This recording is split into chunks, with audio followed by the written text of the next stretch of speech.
Some carry hate.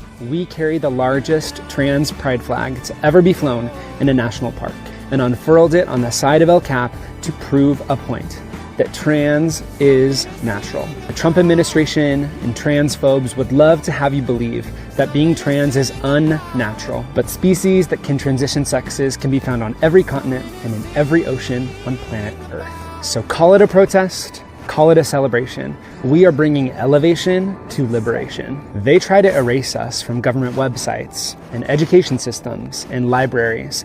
So we raise this flag higher than ever before so every trans person knows that they have people that love them in their corner. The people united will never be defeated. Some carry hate. We carry the large. Good morning. Rise and freedom. I'm Austin Peterson. You're watching and listening to the Wake Up America show on the For Liberty Network. That was odd. Next thing, Entropy Nomad is here. Dad Bod Baboon, Drew Van Runkle, T-Mill22, Joni Rankin, L-Dubs, Nelson. The chat's already crack-a-lack in Southcott. Good morning, sir. Glad to have you guys all here joining us live on the Wake Up America show today. It's always fun to start the show with clips. Sometimes it's news, sometimes it's a little bit weird, sometimes it's news that's weird. It's sometimes a little bit of both. We've got a great show for you today. We've got 3 guests, all of whom are a little weird because, they love liberty just like you and me. We're the freak show. Not quite that freaky, so as that clip perhaps, but we're the freaks and geeks of the right, the liberty lovers, the crazy ones. Here's to the crazy ones. Remember how the ad used to go? Nice to see John Rail hanging out as well. Happy your Friday. Glad you're having a good one. Would be a shame if a grizzly just happened to poop out a gay mustache. What are you talking about, bad dad bod? Bruce Burtwhistle all the way from the frigid north. Welcome to the Wake Up America show. Donald Trump confronts the president of South Africa yesterday in the White House, and it was a thing of beauty. Better than reality shows, better than HBO, is Donald Trump sitting down, showing videos. Roll the tape. It was like an episode of Presidential Maury Povich yesterday, as Donald Trump showed the president of South Africa footage of some of his of the other political parties in his country calling for the death of the white farmers. The Boers, kill the Boers. Who are the Boers? The Boers are the descendants of Dutch and French settlers who set up colonies and the colonial, or part of the colonial history of Africa. The Boers go back all the way to similar times for pioneer and settler times in the United States, back to the 1600s. You can find settlements of Dutch and French colonials that eventually led to the culmination of the creation of the state of Rhodesia, which was a short-lived government in South Africa, which was an oasis of civilization in an ocean of tyranny and hostility and death and backwardness, and was unfortunately destroyed by her old rival, the United Kingdom. You see, there had been for such a long time conflicts between not only the Boers and the indigenous population, but between the Boers and the British. One of the more interesting parts of history, and there's a Winston Churchill angle to this, is the history of Rhodesia and South Africa and the Boer Wars, where the Dutch and the French settlers, having created for themselves a semi-stable society in South Africa, were warring with the British and had won some conflicts, and the British had actually been pushed off until the Boers discovered diamonds and gold in South Africa. And then the United Kingdom came back with a vengeance and eventually destroyed the Rhodesian state. It involves apartheid. It involves Nelson Mandela. It involves whites versus blacks, racial hierarchies. It's just, in terms of racial conflict, it's some of the worst, comparable to the racial strife and animus in the United States, but even more so because of the large amount of violence which occurred in South Africa. We're going to talk about that this morning. We've got the King Libertarian on at 7:30, and it's Thirsty Thursday. And on Thirsty Thursday, it gets real thirsty, don't it? And what do we do on Thirsty Thursdays? We have the lovely ladies of liberty. Camellia Peterson will be joining us this morning at 7 a.m. Central, at 8 a.m. Central time. We're going to have Camellia Peterson on the show. We're looking forward to hearing from her. She says that there's been a vibe shift. And then we're going to talk to Daniela Pensack about the modern Boer Wars. You're not going to want to miss it. Make sure that you're sticking around with us today. And, of course, unlock the bonus content. Congressman Thomas Massie speaking out against the big, beautiful bill on the floor of the House of Representatives yesterday. The gentleman from Kentucky is recognized for 90 seconds. Well, I'd love to stand here and tell the American people, we can cut your taxes and we can increase spending and everything's going to be just fine. But I can't do that because I'm here to deliver a dose of reality.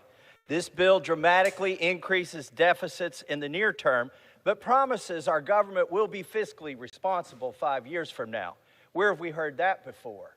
How do you bind a future Congress to these promises? This bill is a debt bomb ticking. Congress can do funny math, fantasy math, if it wants, but bond investors don't. And this week, they sent us a message. Moody's downgraded our credit rating, and the bond investors who buy our debt and finance our debt demanded higher interest rates on the 10-year note, the 20-year note, and the 30-year note. What does this mean? Very soon, the government will be paying $16,000 of interest alone per U.S. family. And what are we telling them? Instead of taking care of that problem, we're going to give you a $1,600 tax break. Under the taxing and spending levels in this bill, we're going to rack up, the authors say, $20 trillion of new debt over the next 10 years. I'm telling you, it's closer to $30 trillion of new debt in the next 10 years. Mr. Speaker, we're not rearranging deck chairs on the Titanic tonight. We're putting coal in the boiler and setting a course for the iceberg. If something is beautiful, you don't do it after midnight. I oppose this bill. Gentleman's time has expired. The only one who gives a shit. And whoever the people were that were clapping on the side, you know, no idea who they were. Congressman Thomas Massie, I'd love to stand here and tell the American people we can cut your taxes and increase spending and everything will be fine, but I can't, because I'm here to deliver a dose of reality about the ticking debt bomb known as the big, beautiful bill. Well done.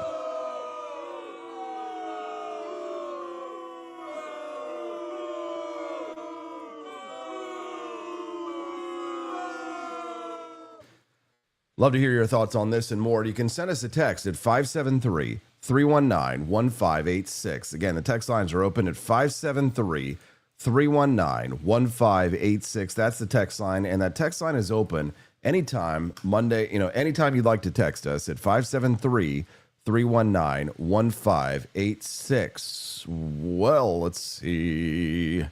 Mike texted me yesterday, said he was a dedicated Ron Paulite since 2007. Thanks, Austin. He says he's now vote notified daily. We're both in trouble. Mike Kish, pronounced Chish in Poland, half German. No idea what you're trying to say there, Mike. But you can be like Mike and send us a text at 573-319-1586 as the text line again. If you have questions about your orders at the shop, we can take your queries there as well.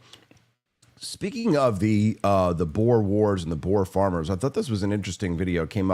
This reel came up in my Instagram reels yesterday. These are white Rhodesians who reacted to Mugabe's victory in 1980. A fascinating little portrait lens back into history. Haven't you got any brains in your head to know what you've done? How do you feel about Mr. Mugabe's victory? I think it stinks, and the British stink with it because you've just given a victory to bloody Russia, you idiot. I feel sick. That's all I can say. Are you going to stay in Rhodesia? I don't think so. Where will you go?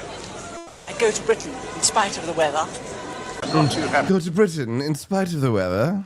Him out of control because he's been responsible for, his men have been responsible for lots of atrocities in this country, and also he is a communist.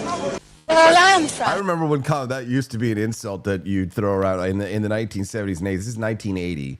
White Rhodesians who are reacting to Mugabe's victory. And when the way he said communist was a little halting, right? Because again, that was big. That was a slur at the time. We need to make that a slur again. Because I feel we've lost the war. We've been fighting for it, and all the things that everybody has fought for has gone. We've lost it. And I am worried because if he should nationalise, as has been said, I stand to lose everything. Yeah. Haven't you got any brains in your head to know what you've done? How do you feel about Mr. Mugabe's victory? I think it stinks, and the British stink with it because you've just given a victory to bloody Russia, you idiot.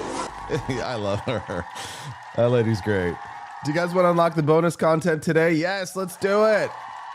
How do we unlock the bonus content, Austin? What is the bonus content? We produce a little mini documentary every day. We're going to have a lot of commercials today, guys, because we've got 3 guests. So let's just make the commercials go away right now. Go to forlibertyshop.com, and if we raise $75 in either Rumble Rant donations or in purchases made at forlibertyshop.com during the live stream, then you guys will unlock the bonus content. It's easy. Just head over to forlibertyshop.com. Type into the search Trump Taco Fiesta Gulf of America t-shirt. Even this vaguely Hispanic man with has the Donald Trump haircut there, as you guys can see. If you're still mad at Trump because of the big beautiful bill, the spending, get yourself a Gulf of America Great White Shark shirt. Or excuse me, shirt is fine, yes, but the beach towels, I just don't know what it is, but for some reason, people are going crazy for these beach towels, and we have them in 2 sizes, 30 by 60 inches and 36 by 72. Guys, do yourself a favor, get the big ones. Just get the big ones. You'll be glad you did. Like you get a beach towel, like it's like the normal size, and you're kind of like, oh, it's like it's not completely disappointing, but I mean, you want to get a big old beach towel. You get a normal towel, just use that for use normal towels for normal towels. When you go on the beach, you want a big giant towel for you and your lady and your dog and your cooler and everything, right? So get the big one. Go to forlibertyshop.com. That's the number 4, libertyshop.com, guys. Unlock the bonus content, or else every time we go to a guest, I gotta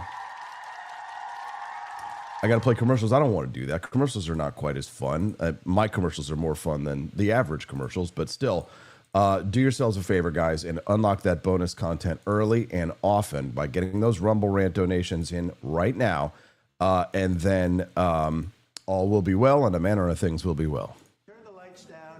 Turn the lights down, he says. And just put this on. It's right behind you. South African president. Nothing this parliament can do. With or without you, people are going to occupy land. We require no permission from you, from the president, from no one. We don't care. He's like, what is this all about? And the president's like, just listen. This is like me whenever I'm trying to show somebody like a historical video or something like that. I'm really interested and engaged in something, and the person that I'm talking to doesn't want to see the meme or the video or something like that. But I'm like, just be quiet. Watch the video. Okay. Who are you to tell us whether we can occupy land or not? We are going to occupy land. South Africa occupy land. That's who we are. So you're wondering wondering what the hell is going on. I can't see the video. Well, guess what? AP has done for you. AP has pulled up the video itself that he showed in the White House, and here it is. There's nothing you can do. There's nothing this parliament can do. With or without you, people are going to occupy land. We require no permission from you, from the president, from no one. We don't care. We can do whatever you want to do. Who are you to tell us whether we can occupy land or not? We are going to occupy land. Yes. South African occupy land. That's who we are. Honorable member, want to do, you can withdraw my membership from this. We're talking about stealing land, essentially. Honorable. Yes, honorable member. Must never be scared to kill.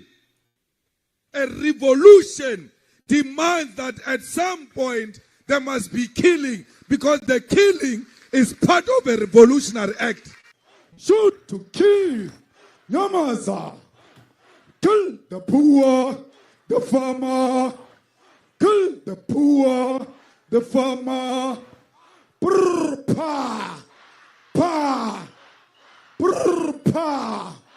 Pa. To kill. Yamaza. Kill the poor, the farmer. Kill the Boer, the farmer. That's what he's saying right here. Mr. President, this time, what will it take from you for you to be convinced that there's no white genocide in South Africa? Well, I can answer that for the President. It's for him. No, seriously. I'd rather have him answer. Yeah, I know that. Our President will respond to you. Yeah, Thank you, Mr. President. It will take President Trump listening to the voices of South Africans, some of whom are his good friends, like those who are here. When we have talks between us on around a quiet table, it will take President Trump to listen to them. I'm not going to be repeating what I've been saying. I would say if there was Afrikaner farmer genocide, I can bet you these three gentlemen would not be here, including my Minister of Agriculture. He would not be with me. So it'll take him, President Trump, listening to their stories, to their perspective. That is the answer to your question. But, Mr. President, I must say that we have, we have thousands of stories talking about it. Sure. And we have documentaries, we have news stories, and that. Is Natalie here, somebody here to turn that? I could show you a couple of things, and I have to, it has to be responded to. Yeah, sure. Let me see the articles, please, if you would. And turn the lights down. Turn the lights down and just put this on. It's right behind. Go down in the White House and the sun shines on the city. President Trump met with South African President Cyril Ramaphosa, who presides over a country where farm murders, land seizures, and Marxist rhetoric are exploding like a powder keg. Trump, ever the showman, but also the statesman, didn't mince words. He dims the lights and showed video footage of Julius Malema, he's a radical politician in South Africa, calling for violence against white farmers. That's kill the Boer, kill the farmer, kill the Boer, take the land. Ramaphosa there is squirming in his seat. You can see him right there. Very awkward, very uncomfortable. Elon Musk apparently there watching from the corner. Was he the one they brought him in to run the tape? It's just like, remember when the teachers used to wheel in the cart with the TV and you knew you were going to have a good day? Well, this is like the opposite of that. This is like the teacher wheels in the cart with the TV and you're like, oh no, they're going to show you like all the stupid stuff that you did, the dirty stuff you did in the locker room, the time that you pooped in the shower, right? They're going to show you. That's what they're going to show you in this.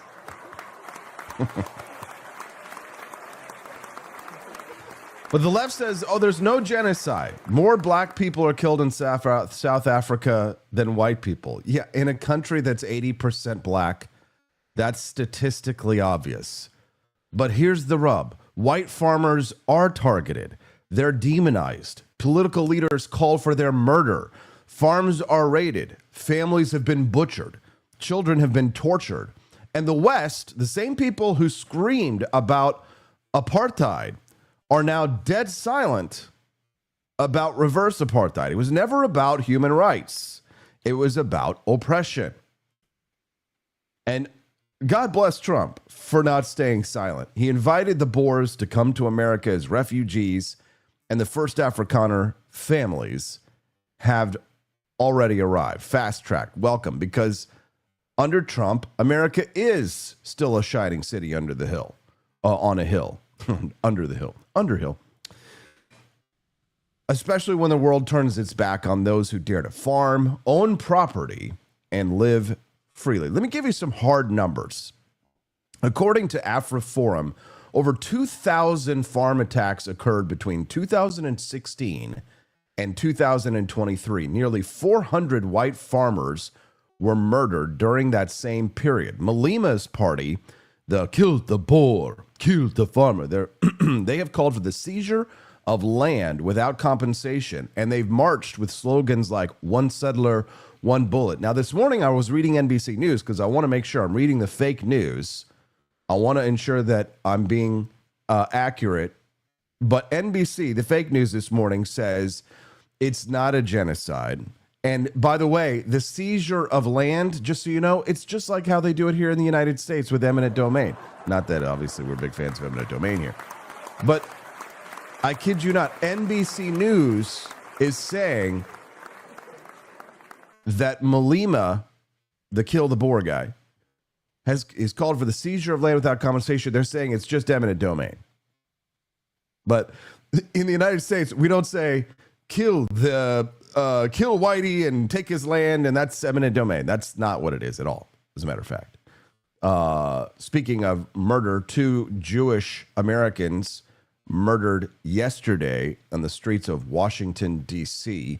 It has the possibility of becoming an international incident. We are monitoring this story this morning, but I'm not going to jump into it right away because I'm not as informed. It's a breaking news story, and I prefer to talk about things that I know that I can say and can be correct about, so I don't have to go back and correct myself later.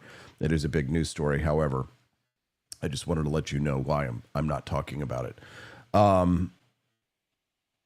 Let me ask you something. If a U.S. congressman said, kill all black business owners and take their land, what would happen? Canceled, arrested, charged with hate speech? But Malema, he gets a microphone. He gets a seat in parliament. And then Ramaphosa, the president, during this meeting, had the gall to say, oh, that's not official policy. We're a multi-party democracy. Give me a break. That's the same excuse that they used in Germany in the 1930s. Oh, Hitler doesn't speak for everyone. Yeah, but he ended up running the country. South Africa's government has stopped prosecuting many of these crimes. They're looking the other way while this hate flourishes, and they play footsie with communist-style land redistribution that targets people based on skin color. Unlock that bonus content, guys. I got to go to a commercial break so I can go get the king of all libertarians to weigh in on this.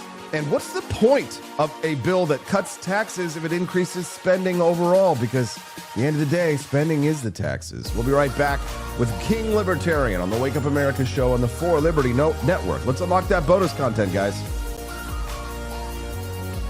When the Founding Fathers dreamed of liberty, they forgot one thing: coffee. Introducing Founding Flavors Coffee, the brew that built America, and the brew that's fueling a new revolution, one kitchen at a time. Small batch roasted, Patriot approved, and disappearing faster than a red coat at Yorktown. Don't get left behind, soldier. Real patriots are starting their mornings with Founding Flavors. And trust us, freedom tastes better with a fresh cup in your hand. Stop drinking those tyrant brews who take your money and don't support your values. Stocks are limited, demand is booming, and your morning deserves a taste of liberty. Order now at forlibertyshop.com before the next shipment gets signed, sealed, and sold out. Founding Flavors Coffee, the official brew of morning rebellions everywhere. Get yours at forlibertyshop.com.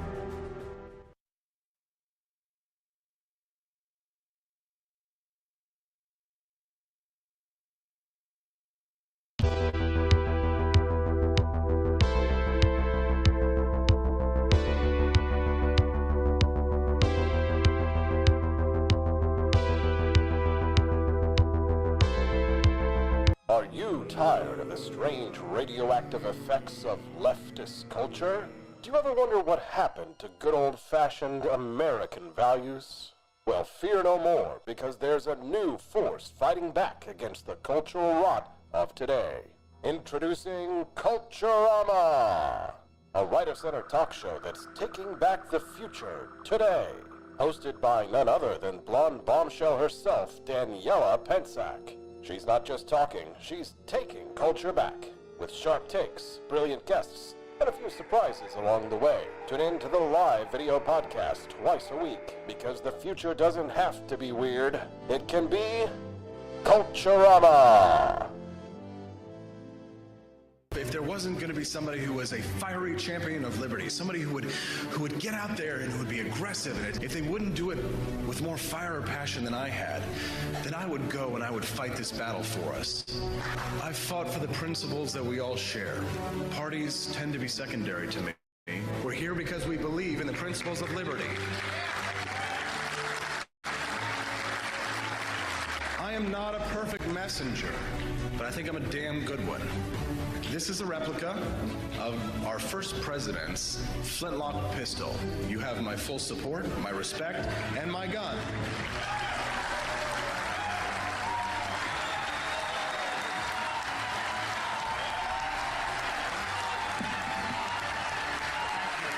I think that at the heart of my philosophy is much more libertarianism than well, that's the fashionable word these days, I guess. A conservative is no longer just that. He's a libertarian and always has been.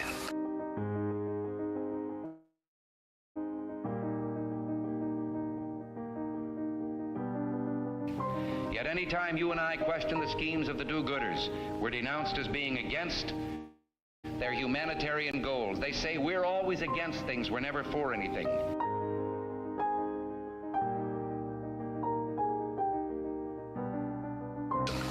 And what is fascism? Fascism is private ownership, private enterprise, but total government control and regulation.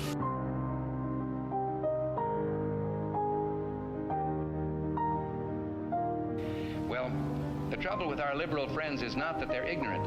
It's just that they know so much that isn't so.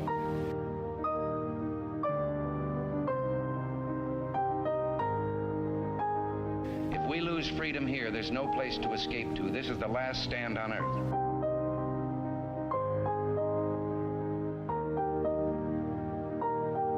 This is the issue of this election.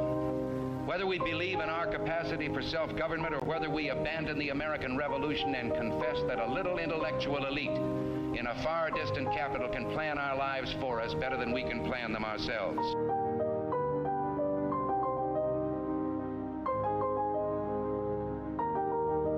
The conservative, so-called, is the one that says less government, get off my back, get out of my pocket, and let me have more control of my own destiny.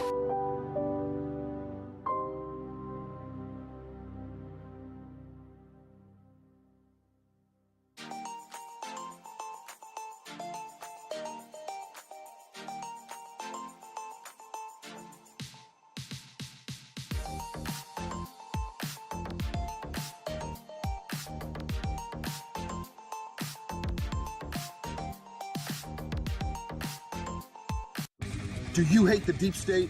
That type of language in the video that you saw. Oh yes, we've always done so. As government, as my own party, we are completely opposed to that. We, in 1955, adopted a document which said South Africa belongs to all who live in it. But why wouldn't you arrest that man? That man said, kill the white farmers, kill the white farmers. And then he danced, and he's dancing, and it's kill the white farmers. I think, I'm not sure, but I think if somebody got up in Parliament and started saying kill a certain group of people, he would be arrested very quickly. That man is going all over South Africa, and that's not a small party. That was a stadium that holds 100,000 people, and I hardly saw an empty seat. That's a lot of people. That's a lot of representation. And those crosses, we have dead white people, dead white farmers, mostly. And you take a look at Australia, they're being inundated, and we're being inundated with people that want to get out. And Their farm is valueless. It's valueless. And they just want to get out with their life. The graves with the white people. I know it's such a serious subject, but just the way Trump said it is so funny. You know what? Maybe the problem was that they did the wrong dance. If they had done the YMCA dance, the Trump dance, they would have been just fine. Joining us now to discuss is the king of all libertarians.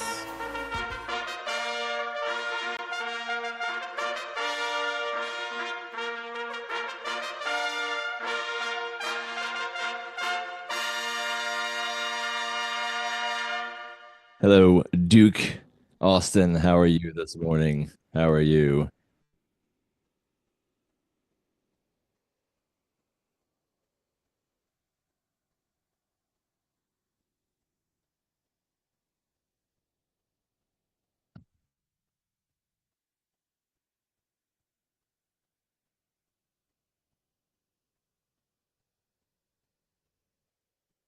I'm going to do my mainstream media impersonates. Okay, hold on one sec.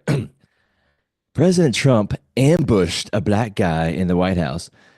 President Trump ambushed the South African president. President Trump ambushed. I mean, it literally, you look, he posted this. They don't get it. Like enough people realize what's going on, and when you come out with this media push, either from the DNC or the media side, it's very obvious what's happening. And it's not an ambush when you know it was happening. Like this is the leader of his party, the guy that helped him get into the presidency. This isn't a surprise. He's not ambushing anybody. But yeah, kill the Boer, kill the white man, kill the farmer. What? Yeah. I've been ambushed. What? Yeah. Like we have freedom of speech I'm a black guy in a White House. This is crazy. Exactly. We have freedom of speech in the United States, but you can't call for people to be murdered. You can't get a stadium of people together and say we're all going to go kill the Nelson Mandela looking folks in our community. I'm pretty sure that even Trump's Department of Justice would arrest you for something like that. But apparently the rules are different there. It's, I guess, just different cultures. Yeah, it's just the most racially tensioned country in the entire world.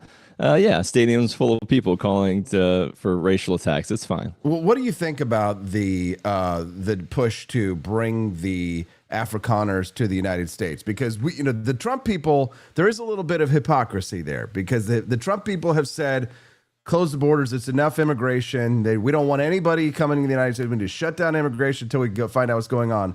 But suddenly, strangely, we find ourselves with an exception. Have you noticed that, Your Majesty? Yeah. And you could make the extreme example of the Gazans, right? If there's white genocide in South Africa, there is that hypocrisy there, and there are cultural differences, and to say people from the Middle East or who've been historically oppressed in this way that produce a lot of this terrorism and things, there's that threat there. But take it a step back, like Cubans or especially like Venezuelans, and those of the like. Yeah, it's not a good look. It's not a good look to just, they're white Christian farmers, like absolutely come on in. But if they're South American, if they're Middle Eastern, like, maybe we should vet them a little more. Go ahead. There is the thing, about these farmers, essentially the ones that are the Dutch descendants, the Afrikaners. They're essentially South African Amish. They're like puppy dogs. So I get the threat is very low. But definitely some hypocrisy there. That's No, here's the thing: the argument that we heard from the Trump administration for why they would bring in the Afrikaners is because of the ability to vet those who could come in there, right? And that's not the same. It's not the same situation with vetting in from places like Mexico and countries from South America, because we just don't know who they are, where they're coming from, or why, or their history or background, because there's not as much paper documentation, which is different for the white South Afrikaners. But Jennifer Halbein over in the chat, she has a great question. She's asking the question that anybody should ask if they're going to do a newscast or talk about a subject. She says, "I'm sorry, why should I care about this?" Why do you think that this is an important topic, King? The hypocrisy about the immigration, or just caring about South Africans in general? The South African Boers, right? We're kind of veering towards isolationism more on the right, and yet somehow there's a hyper intense focus on this one. I mean, why do you think that this is important to Americans? It's the same thing if there was a population, in Western Europe, England, of that nature. Like we are descendant of white liberal democracy, Western ideology, but we aren't also saying we're going to send in their troops and divide the country in half and have North South Africa and South Africa, and doing all these types of things as well. I think what Trump or what the MAGA movement in general is trying to shift to is it's not being non-interventionist.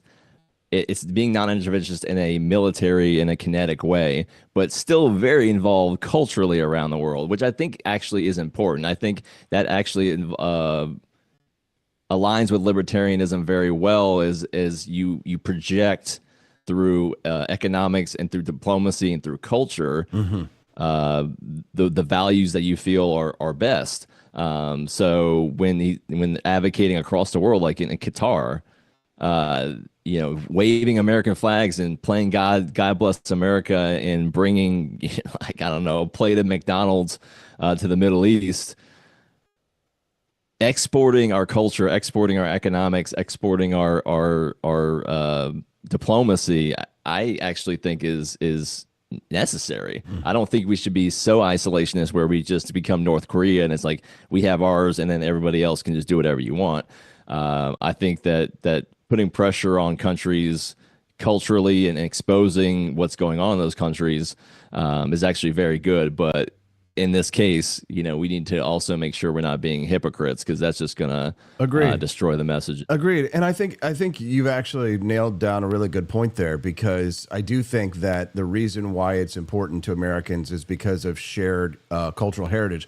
But also I just think it's important because of a historical perspective. I mean, I honestly think one of the reasons why America, in terms of America's greatest defeats or its failures over over our 250-year history, is our lack of geographic awareness. So every time that there is a new conflict that breaks out, Americans suddenly have to learn geography. Like the most recent being Iraq and Afghanistan. In which people know a little bit about Israel, right? Especially if they're Christians or if they're Christian Zionists.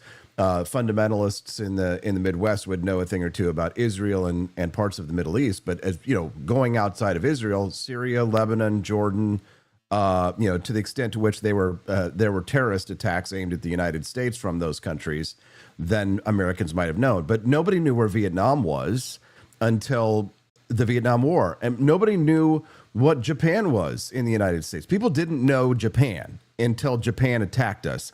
They didn't know Japan from Korea, from China, right, from Vietnam, any of the Laos, Cambodia, none of those countries. So I think it's good that we're having these conversations on podcasts about the history of South Africa. It's one of the more fascinating parts, and it is intertwined with Western civilization. If you know anything about Winston Churchill, he fought in the Boer Wars on the side of England, and what's fascinating is the history of conflict between the English and the Boers because of the competition for colonialism in Africa during the colonial periods, where the Dutch and the French and the British were all competing, of course. And most of I think the diamonds that we get these days that are real diamonds, they call them blood diamonds for a reason, because they come from these South African minds. So I mean, we are intertwined. Our economy is intertwined. If there's any women in this listening to this show right now who have a diamond ring on their finger and it's a real diamond, and your husband didn't cheat you, then it's quite possible that that's a blood diamond from South Africa. Yeah, and it brings up interesting thought experiments too, right? If there was still 70% of the population was Native Americans, we'd be in the same situation as South Africa now.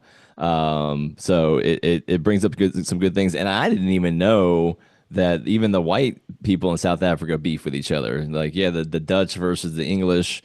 So I guess the Rhodesians versus the Afrikaners and things of that nature. So it's important to still be the moral authority on the stage, but we need to reclaim that by actually being a moral country, and then exporting that morality and that culture as best we can through things like this. I mean, what Trump did in the White House will do 100 times more to help change the culture in South Africa than anything we could do militarily, right?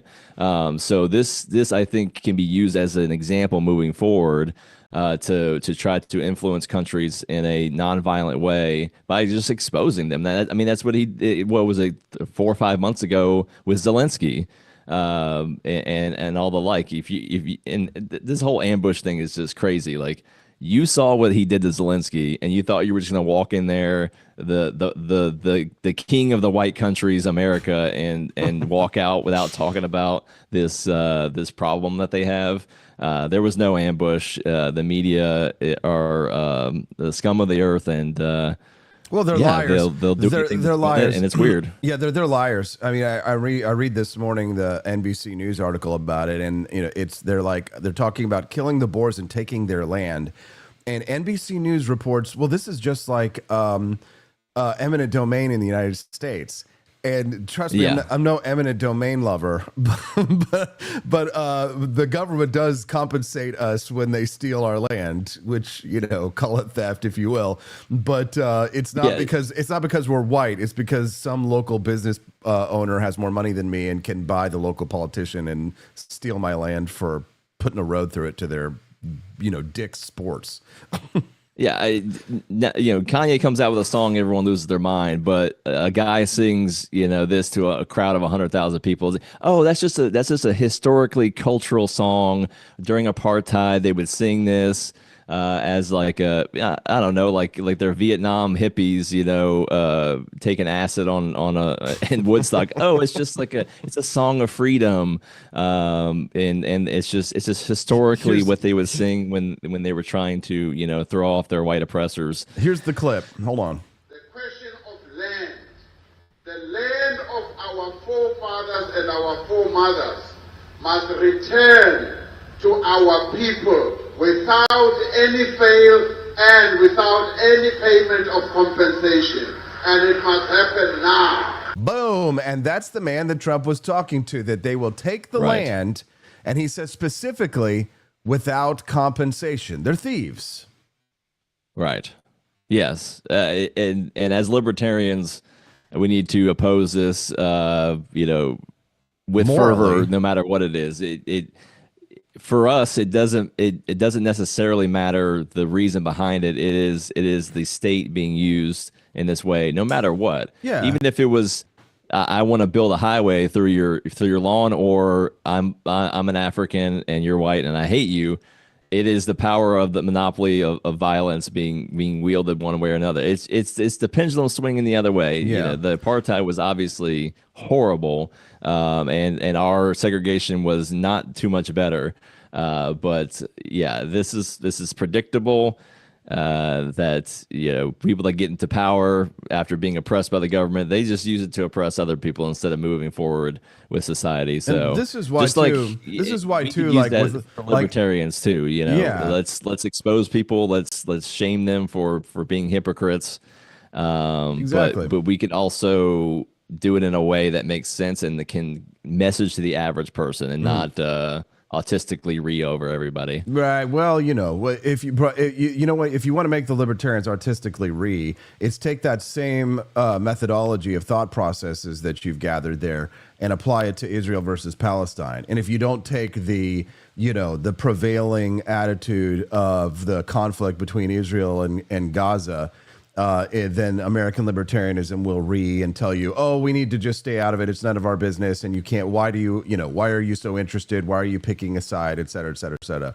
When in reality, they're doing the exact same thing. They're just investing and picking the other side and saying, oh, well, you know, we have an interest in this and it affects us and there's babies being killed, et cetera, et cetera, et cetera.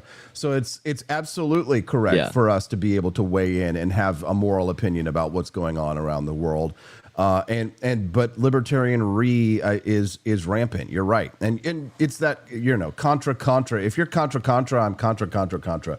But I've only got a few minutes left, King, O wise king of all libertarians. And I have one last question for you before we let you go and give us a sneak preview of what's coming up tonight on your own show, Liberty Tonight. Thomas Massie, lone libertarian on Capitol Hill. Is he the problem? Third-rate grandstander? Donald Trump comes out on the attack. It's Thomas Massie who's the problem, we are told. Oh, wise king, what say thou? Oh, yes. Oh, my beneficence, our beneficence. Oh, yes.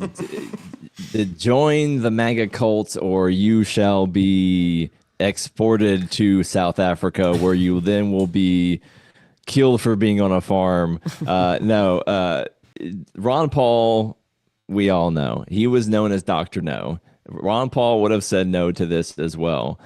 One vote in 300 or so people is really not going to make that difference. Massie knows this. Trump knows this. Maybe he doesn't. But somebody has to be the one to say, I told you so. And Massie's happy to do that. I mean, he's not happy to do that. He is elated to do that. He is salivating, waiting for a year down the line from this, when maybe inflation goes up or the deficit or whatever, for him to say, I told you so. I think Massie does it in a correct way. He endorsed Trump. He's always said, like, hey, getting out of the Ukraine war, freeing Ross, all these types of things are very, very good. And I think, I haven't seen a lot of clips from Massie, but I if somebody was to say, do you regret, endorsing him when he comes after you? And he would say, this is one of a few things I disagree with Trump on, and I will stand on principle. However, I would oppose nearly everything Kamala would have done and the Democrats would have done. So let's keep perspective here. Agreed. I still give Trump I can criticize Donald Trump on this and still say that I'm a supporter and that I hope he succeeds and applaud him when he does the right thing. But wise king, we are running out of time. We need to know, what have you got on your excellent Liberty Tonight show tonight? Yes. Tonight's 9 to 11 Central, rumble.com/Liberty Tonight with my intrepid co-host, Brian Piotr. We have my King speech to start off the show. Then we do top 10. It's we pick a topic and we do the top 10. And we also have a very fun segment we do. It's called King Libertarian's Truth or Tale, where I come up with 4 headlines. Maybe they're true, maybe they're false. And Brian doesn't know, this audience doesn't know, and they play along to see if I have fooled them or not. And if I do, I laugh mercilessly in their faces. And if I don't fool them, well, it's because you're peasants, and I still win. So I love it. Love it. All right. Well, wise king, we shall see you tonight at 9 p.m. Central at rumble.com/Liberty Tonight. We hope you have a wonderful day. Thank you for your patience and your grace. Thank you, Duke Austin.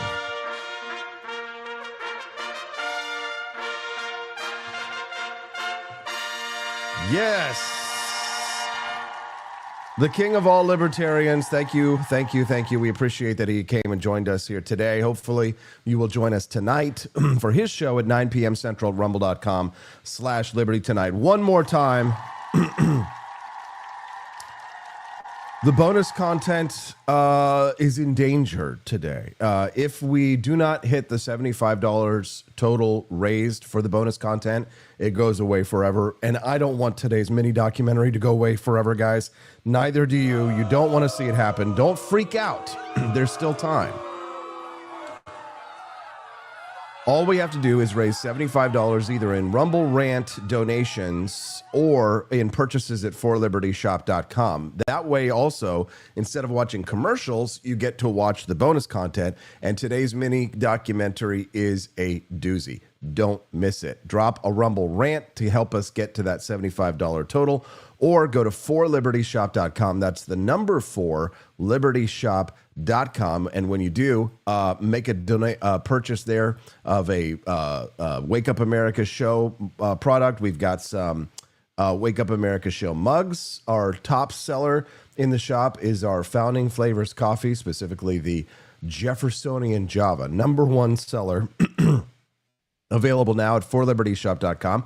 Buy a box or 2 or have it delivered to your front door on a 2-week, 1-month, 2-month, or 3-month schedule. That way you won't ever have to run out.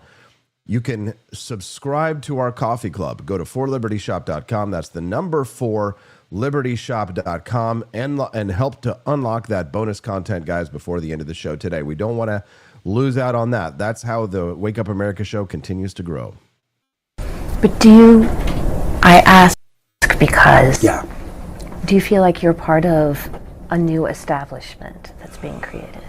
I don't think I'm part of a new establishment. I think it would be pretty difficult to look at these podcasts. I know it's a popular thing right now, especially in certain media circles, to say that after running an incredibly unpopular candidate who was introduced very late in the race because an elderly man who could not be the president, who everyone told was functioning as the president for 4 years, decided to, this wind is wild, huh? Yeah. See?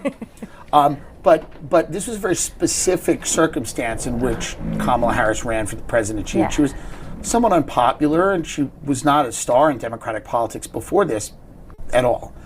And her communication strategy was pretty weak. I think most people have admitted that. So to hang this defeat all on a few podcasts and to say that they were the problem, I just don't buy the narrative. So I don't think I'm a new establishment. If you weigh, again, a few comedians with podcasts versus all of the people that supported Kamala Harris, Democrat donors, billionaires, big people. If the idea is that me and a few comedians have more power than multi-billionaires, huge media institutions, a whole political party apparatus, I just don't think most people are going to buy that. I think it seems like a great way to excuse running an unpopular candidate on a platform that American people weren't sold on. I think even beyond politics, though, even beyond the question of the election, again, I know that the liberal Joe Rogan conversation is so dominant, and I think not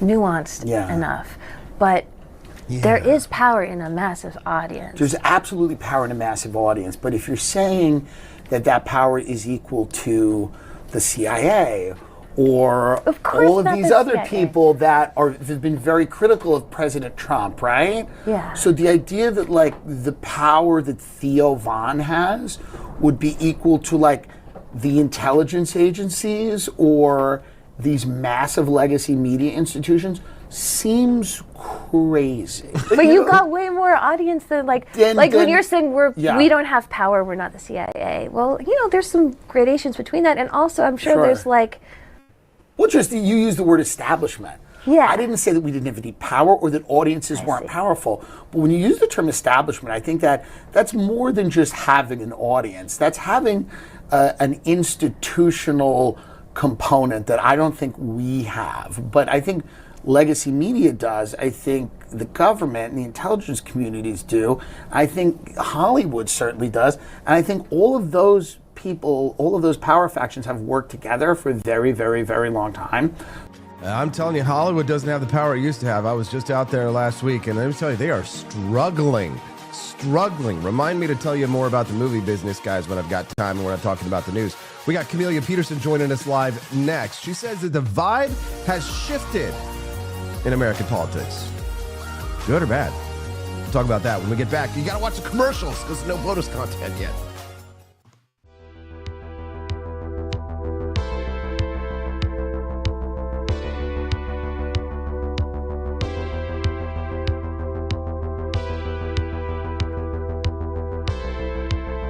Are you tired of the strange radioactive effects of leftist culture?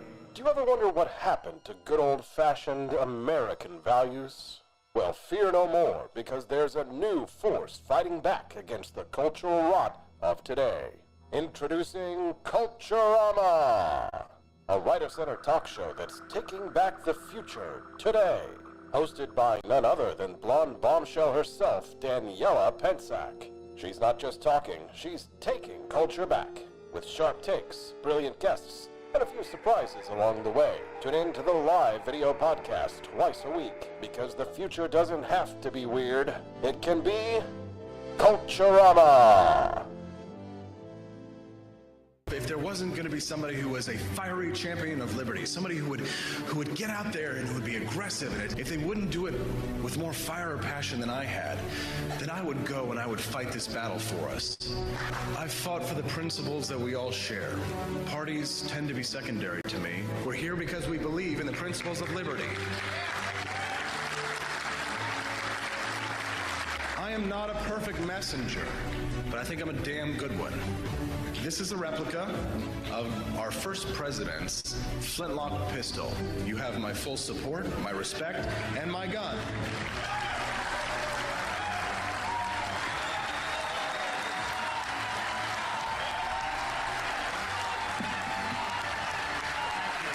I think that at the heart of my philosophy is much more libertarianism than well, that's the fashionable word these days, I guess. A conservative is no longer just that. He's a libertarian, and always has been.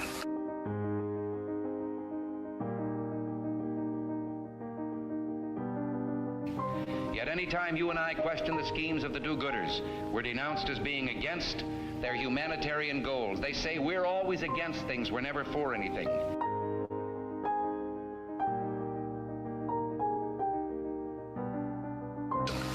What is fascism? Fascism is private ownership, private enterprise, but total government control and regulation.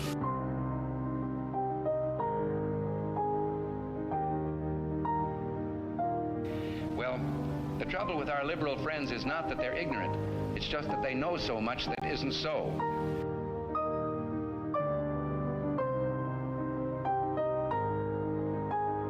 If we lose freedom here, there's no place to escape to. This is the last stand on earth.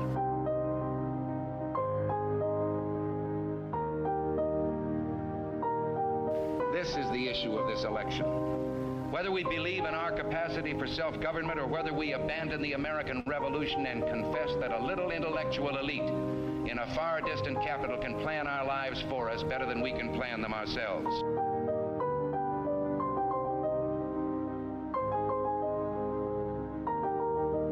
The conservative, so-called, is the one that says less government, get off my back, get out of my pocket, and let me have more control of my own destiny.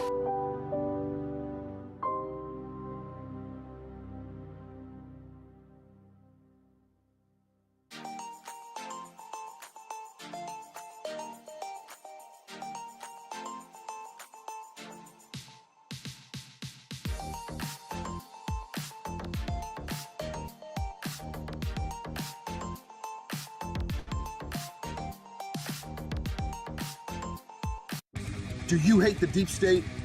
Do you reject the Antichrist in all his ways? Do you believe that aliens controlled LBJ to assassinate John F. Kennedy? Did you know that the shot can put chemicals in you that will make you more sensitive to 5G? Do you love America? Do you want more freedom? Do you like smoking hot, red-headed libertarians? 5 years ago. That's the only. Why would you think I speak to President Putin? Oh, you must. Oh, I get it. I think, in terms of political spending, I'm going to do a lot less in the future. And why is that? I think I've done enough. Is it because of blowback? Well, if I see a reason to do political spending in the future, I will do it. I do not currently see a reason. Okay. What about... Vibe has shifted. Good morning. Rise and freedom. I'm Austin Peterson. You're watching and listening to the Wake Up America show on the For Liberty Network. Joining us live right now for her Thursday segment is the lovely Camelia Peterson. Let's give her a round of applause. Always grateful to have her at 8 a.m. Central, Tuesdays and Thursdays. Hi, CJ. Good morning. Good morning. Usually the Wednesday nights after I get home from karate, I'm all sweating and like my eyes are burning from like the salt in my eyes.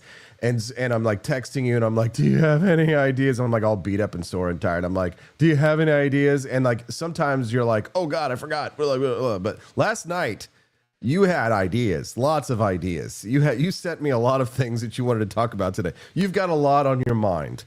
But I think the big picture thing is that the vibe has shifted. You seem to feel like. Yeah. What do you mean?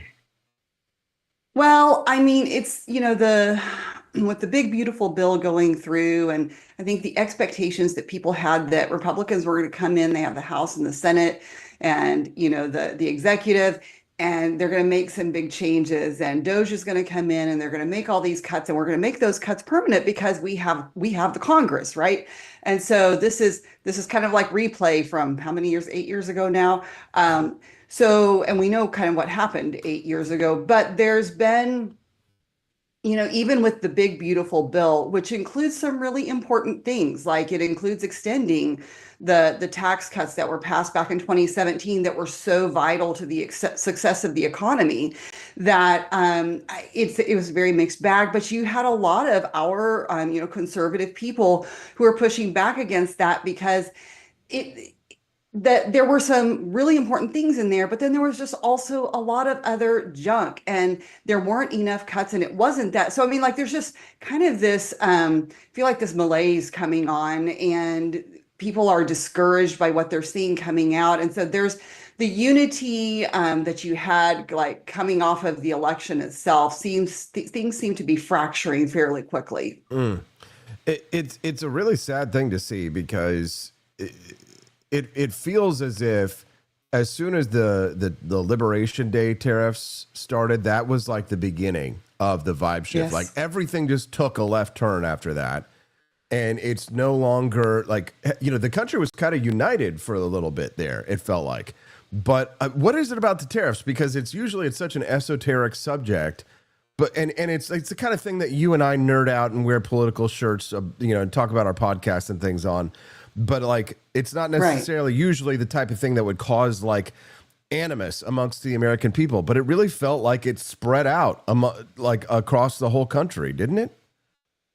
It did. And I think one of the reasons for that is that this time it wasn't just talk about raising the tariffs. Like when Trump was in office the first time, I think there was a lot of talk about it and he kind of flirted with it, but didn't really take any serious steps. Mm-hmm. And this time they talked about it and then they did it. And I think the reason for the divide and the pushback was that the people it hit the hardest were small businesses. And that is the backbone of the American economy.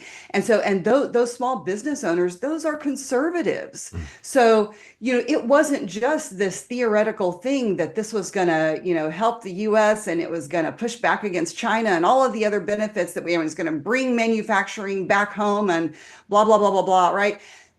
Instead, you have businesses who are saying, we don't know what we're going to do because we're literally now being told we have to pay thousands and thousands, sometimes hundreds of thousands of dollars more in tariffs on things that we had already ordered before this was even in place. Like, we can't undo the process of things that are already happening in our business. So I think that created so much turmoil because it's created economic uncertainty. And I think it's the uncertainty that's really killing things because it's like we've been on sort of this, economy whiplash, and people don't know how to predict their behavior for what they should do in their business for the future, because you can't just like most businesses anyway, are not just something that you can turn on a dime and adapt every time you come around. Like, you're doing calculations, months out and, years out. And yes, you do adapt your budget and your business plan, but you're not working in a matter of week to week to week. And so when you have that instability, people just, they shut down, they raise their prices, they stop investing. So I think that's been the most damage for what we've seen. Yeah, it's a shame because it was was so easy to support President Trump before that. And this is kind of, for people like us, this is really where the rubber hits the road on who's actually a true believer in what they claim to stand for and who's really just trying to catch on to whatever trend they can to try and be relevant or whatever it is, or just trying to get likes on Twitter or, build up a fan base or, maybe get brought in on the latest Donald Trump crypto coin, whatever it is, scam, or whatever. But the sad thing is that we were told that the second administration was supposed to be a wrecking ball, that it didn't matter. It was a second term. Nobody could stop him anyway. Who cares? So and here's the thing that really irks me is that there's all this criticism of like the Reagan years and Bill Buckley and the conservatives who never conserved anything and that they were too nice. And now we have to be crude and now we have to be crass in order to bring political victories. And I fucking love this whole, like Tucker Carlson saying about Winston Churchill, where's the victory for the Western civilization? Where's the victory? Well, where's the goddamn victory in the big, beautiful bill? Huh? What about if we're all blaming Winston Churchill for not saving Western civilization, even though he's dead? What about the people who are alive who have power right now, who told us that we were going to codify these Doge cuts, that it was going to be not going to be business as usual? But you know what? Maybe Jeffrey Epstein really did kill himself, Camelia, after we were told by our right-wing leaders that Epstein didn't kill himself. Now they're the head of the FBI, and he did kill himself. And we're not supposed to be mad, and we're not supposed to ask questions. We're the disloyal traitors, even though we're still sticking to our guns and what we believe in. It's Thomas Massie and you and me. We're the problem, apparently, Camelia. No, you're right. The vibe has shifted. Go.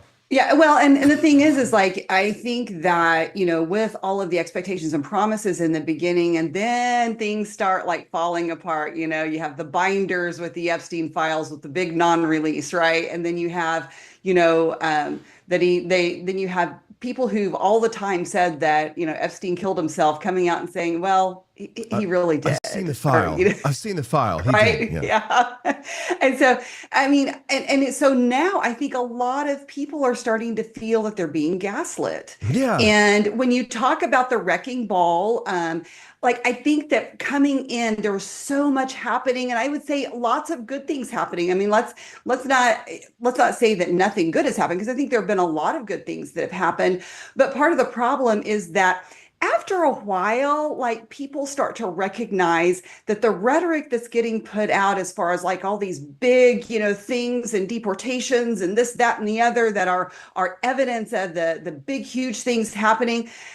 You just kind of hear that kind of stuff, and it feels like they're trying that same play continually without any real substance behind it. Mm-hmm. And I think eventually people are catching on to that, and it's not good enough. And the unfortunate thing about this is that you have the people on the right, from all kind of along the spectrum, whether they're more centrist and they we really needed a change, so we're going to support this, to the really more hard right people. And you have the people who are just sycophants, who are just going to they're the fanboys and girls, right? And so they're just going to follow whatever the latest thing is. And so that is, and the downside to that is then that the people who are saying, look, wait, stop, these tariffs or whatever it is, they're actually really harming us.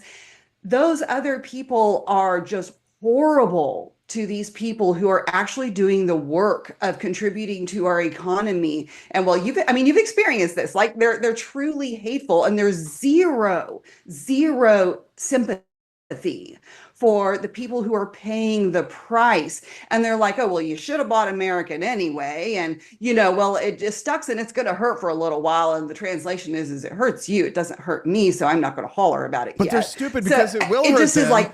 They're stupid because it will hurt them. It's just hurting me first.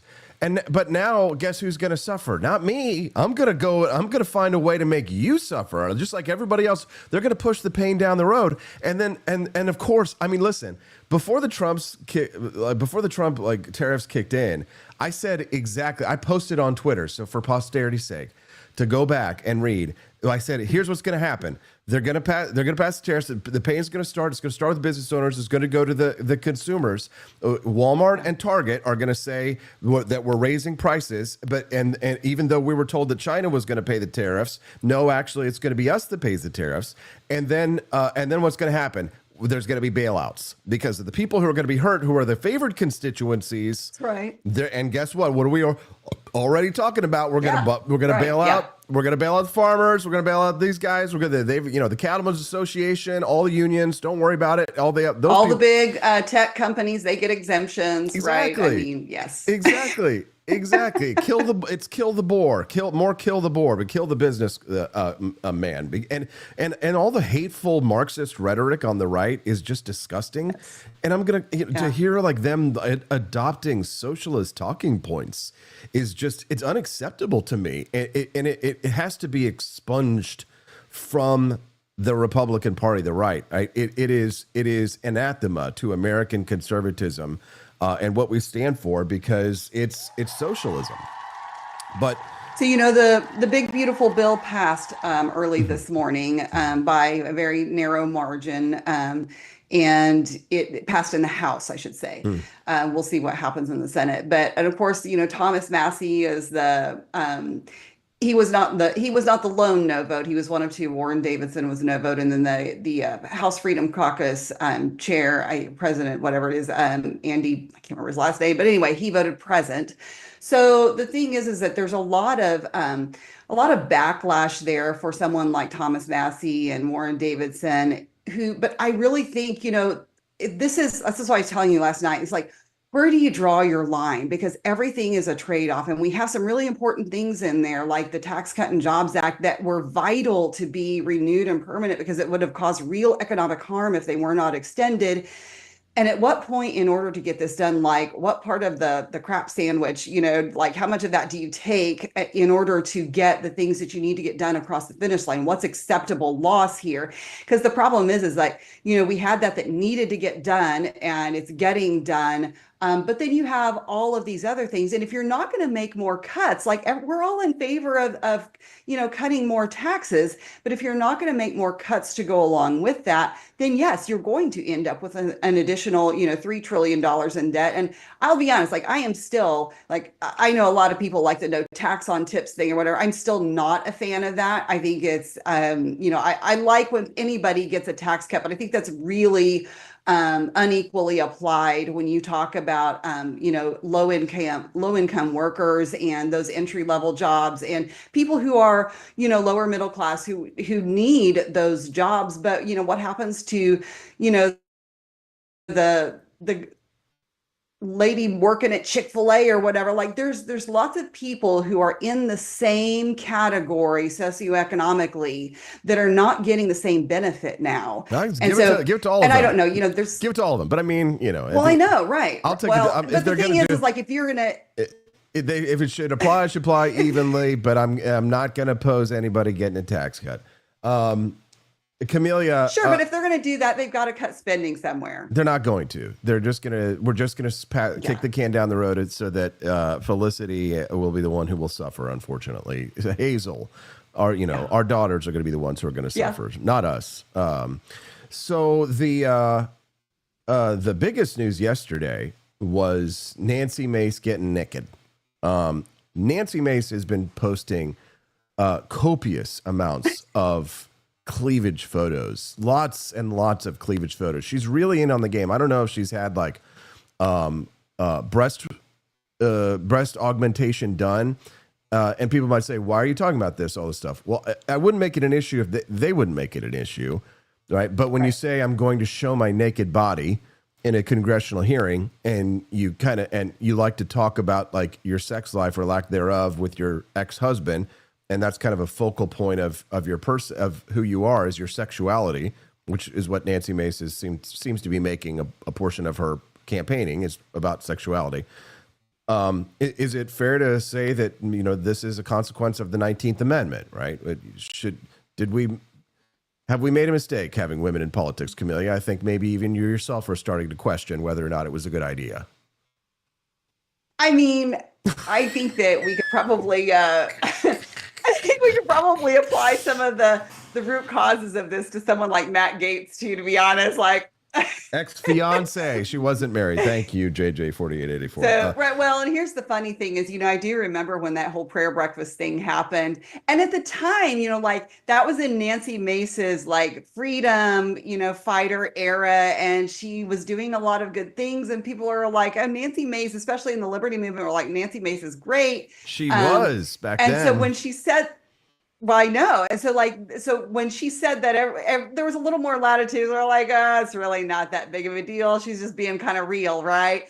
But it became a pattern. And that's where that was just probably like the initial red flag, right? Yeah, it was. It became a pattern. When people tell you who they are, believe them, right? And especially when they repeatedly remind you. Yeah, Nancy Mace at a prayer breakfast, I don't know how long this was ago. It wasn't that long. Was talking about her last 2 years, yeah, she was talking about her fiance, now her ex-fiance at the time. Apparently she's alleging that he's got all of these she alleges that he's got like 10,000 compromising photographs of her, which sounds like a lot until you realize kind of when you press nowadays our phones will take like 5 to 10 to 25 pictures and things like that. However, it does feel exploitative in a way that she's claiming she's being exploited, but it also feels like she's being exploitative too, to some extent. I'm not sure. Am I wrong? Can I say something like that as a man? I mean, I think yes, I give you full permission as a woman. I do like the problem with this is I don't know that anybody truly knows what the truth is here, other than the people who are involved in the situation. But part of the problem is that Nancy Mace is using her political office to do this, to take care of personal issues, because there's a reason why she's doing this in congressional hearings. And it is because she has immunity to do so in a congressional hearing. She cannot show these same things and say these same things outside of that, because there will be legal consequences for her. And so that is part of the issue here. So I think there's also a question of what do you use your office for? And I'm not sure it's supposed to be that, not to mention like all the hype build up and then it was like Bigfoot pictures. But I think too, this goes to where we are in our political culture as far as what is acceptable in the people that we elect to office. And there does seem to be this trend in like electing, shallow people who just really are not contributing anything in a meaningful way to the legislative process. And this is not, and they have to be reelected. So this is we the people responsibility here. We are reelecting them. So when you have, the Lauren Boeberts and the Nancy Maces and what's the other one? Anna Paulina Luna. Oh yeah, Anna Paulina Luna. She's delicious. She's delicious. So there's some good things that they're doing, yes, but it's easy to hop on the popular talking points. So it's about the booty. It's all about the booty, Camellia. You know what it is. It is feminism. It is feminism in the Republican Party. Is what it is. You're damn right it is, Camellia. All right, last subject, a little more serious. One that you sent me last night is the rise of anti-Semitism. In many cases in our circles, it's been a big thing on the left for a very long time because of the affiliation or the love that the left seems to have for Arab terrorists and Islamic fascists. So, but now it's started to come over to the right, and now it seems to have reared its ugly head in the form of an ethnic slaying on the streets of Washington, D.C. last night. 2 Israeli embassy staffers were gunned down by a pro-Palestinian terrorist outside the Capitol Jewish Museum on Wednesday night. They've been identified as friends and colleagues who fell in love and were just days away from getting engaged. Yaron Lashinsky, 28, and Sarah Milgram were fatally shot in the street as they left the American Jewish Committee's Access Young Diplomats reception just after 9 p.m. in Washington, D.C. They were friends and colleagues and in the prime of their lives. A terrorist shot and killed them after they exited an event. It's starting to get a little out of hand, wouldn't you say, Camelia?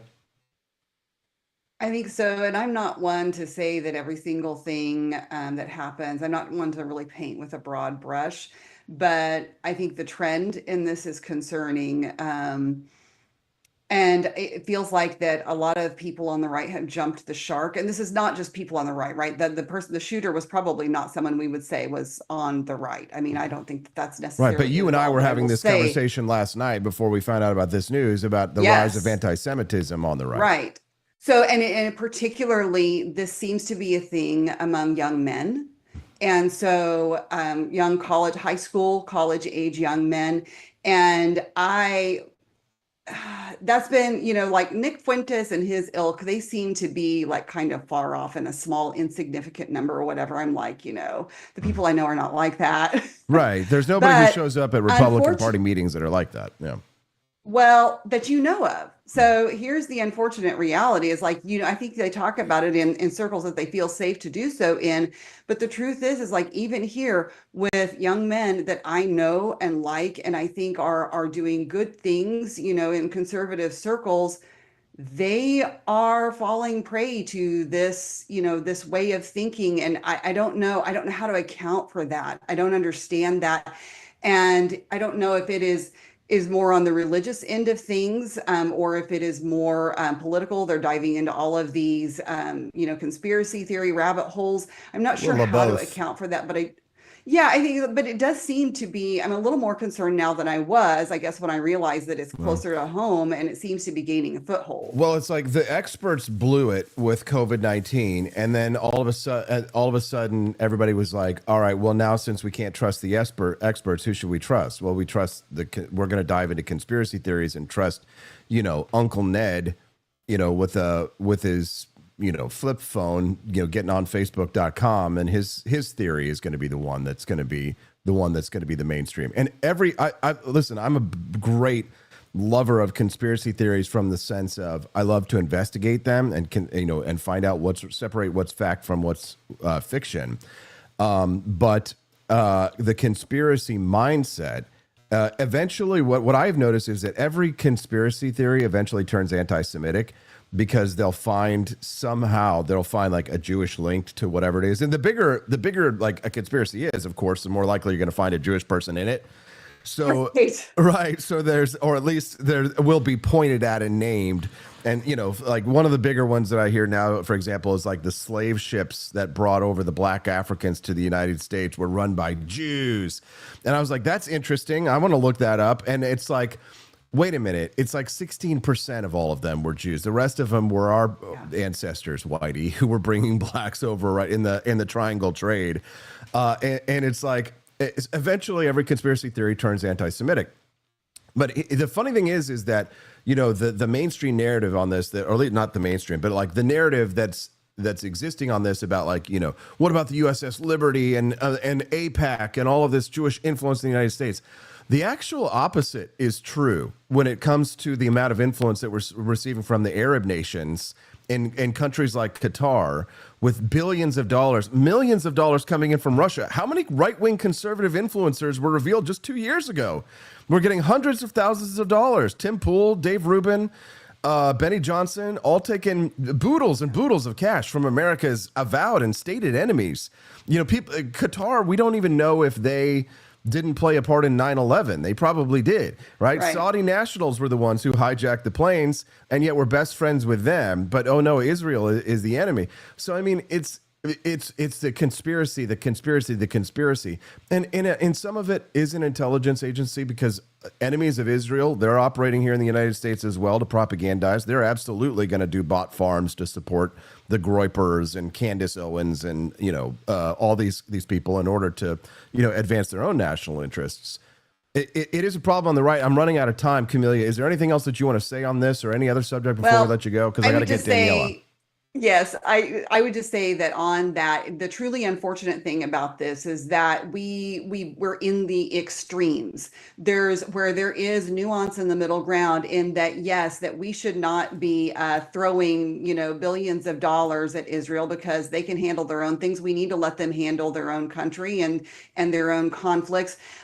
We don't like there are lots of things that we don't need to be involved in with Israel, but we don't also need to jump to the other extreme of anti-Semitism with that. Like we can be friends with them and recognize their autonomy as a country and still be allies and supporters without sacrificing our own money to do it. Yeah, well, it's like, these moral principles, everybody's a hypocrite, I think, is the problem. And the people who are honest, who are open about how they feel about things, and who are maybe even open about their biases, they're not the people we lift up. It's the rise. What do we call this? A kakistocracy?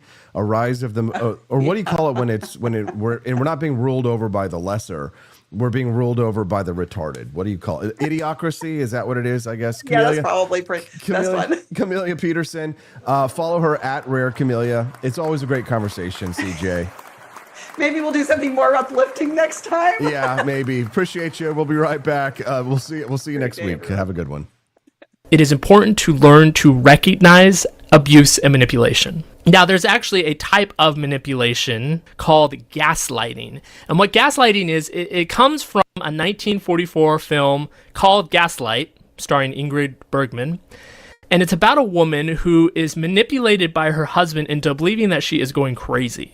We come to find out the husband is actually just using the marriage in order to find something valuable that belongs to her. But she believes she's going crazy because he was rifling through the attic at night. And what happened in those days is if you turned on a light in one room, it would dim all the other lights throughout the house because there was only a certain amount of gas that could light the whole house. And so you knew somebody else was in the house in another room turning on a light if you saw the lights flicker. And so she noticed that the lights would flicker every night after her husband had gone away somewhere, supposedly maybe to see friends or whatnot. He was actually going to the attic. But he convinces her that what she's seeing is not true. She's imagining that the gaslight is going down, when in reality she knows better, but she believes him. And so that's what it means to gaslight somebody, is to convince them to deny their own reality. So gaslighting from an abuser makes a victim doubt their own instincts and sense of reality. There you go. Imagine working a 10-hour shift on your feet, juggling orders, dodging angry... There we go. So that is gaslighting. Congratulations, guys. You've unlocked the bonus content. Thank you very much, Andy Opperman. And to those who donated Rumble Rants, we'll be right back. Daniela Pensack talk about the Kill the Boers on the Wake Up America show on the For Liberty Network. Imagine working a 10-hour shift on your feet, juggling orders, dodging angry customers, trying not to drop a tray of drinks.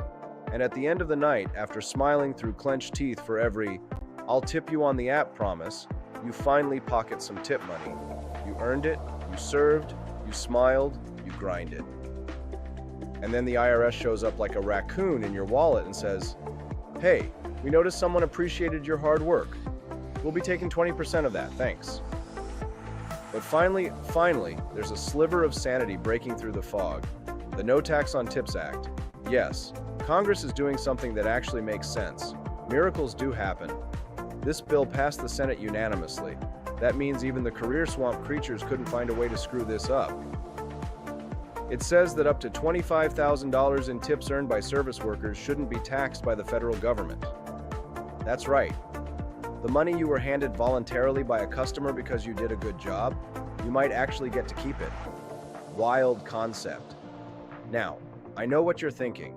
Wait, are they really going to let workers keep their own money without skimming off the top?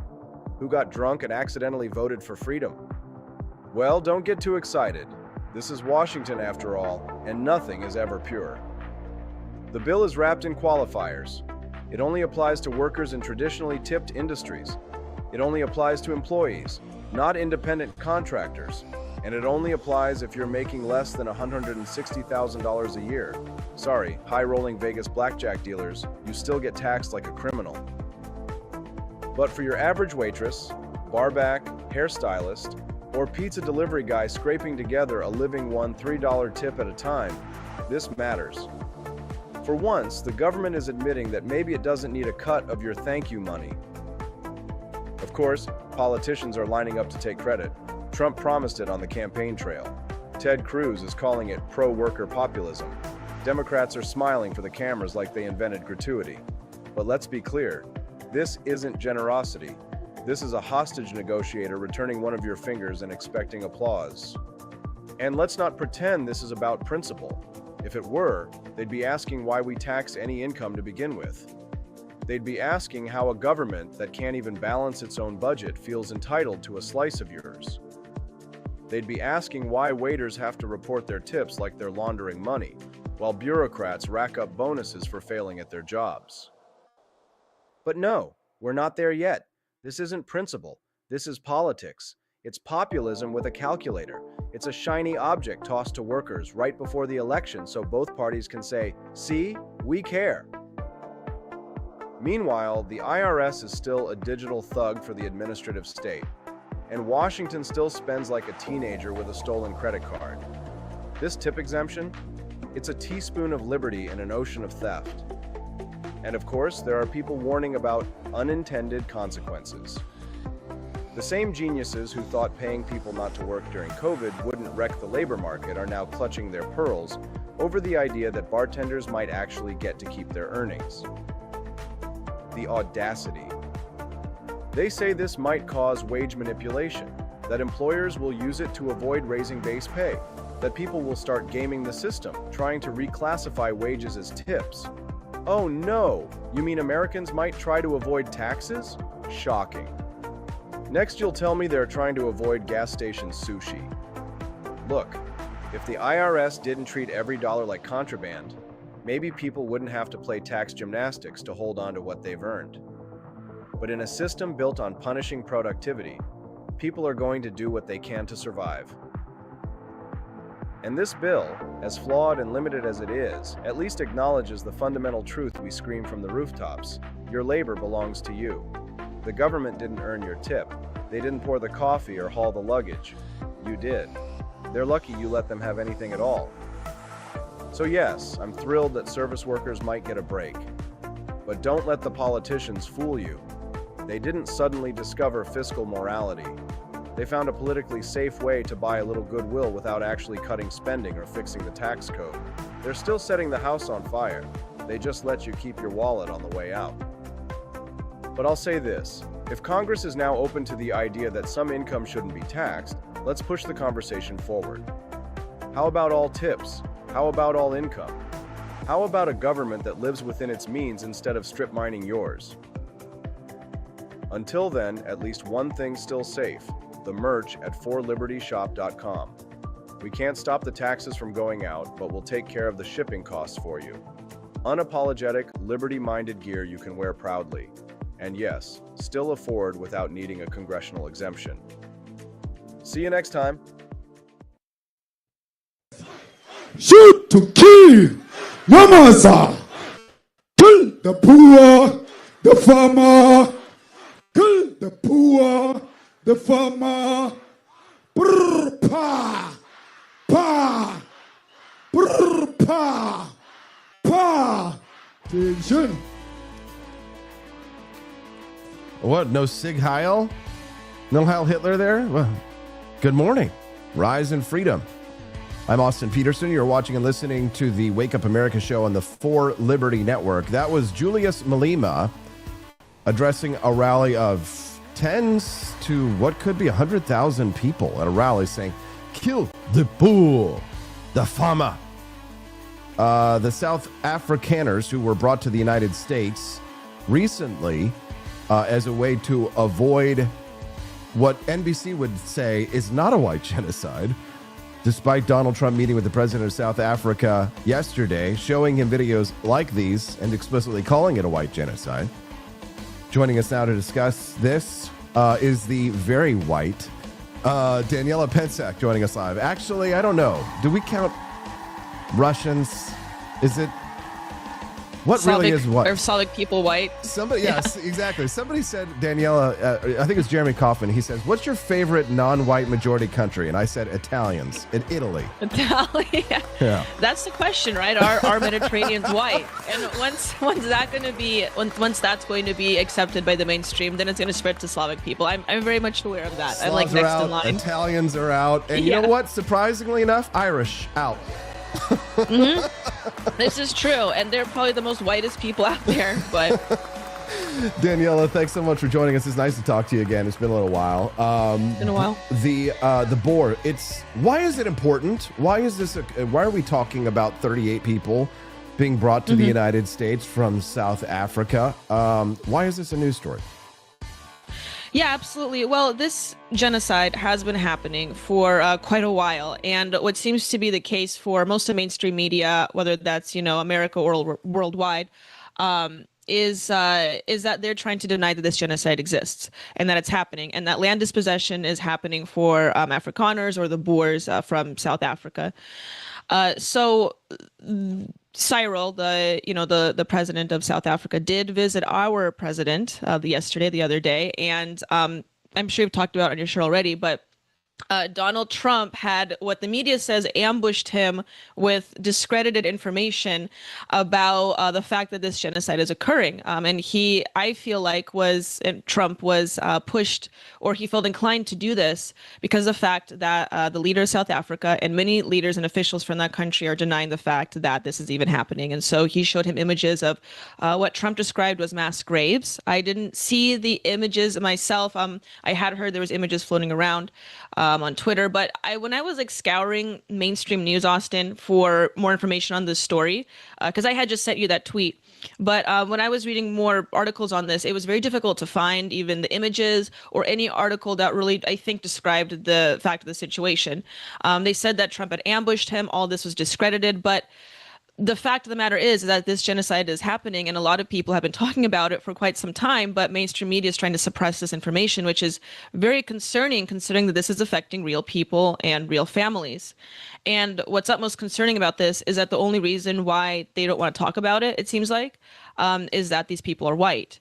And because they have no problem calling what's happening in Gaza genocide whatsoever. Exactly. It's genocide. It was Genocide Joe for months and months and months. It's an interesting bit of hypocrisy. Why does the left hate white people so much, Daniela?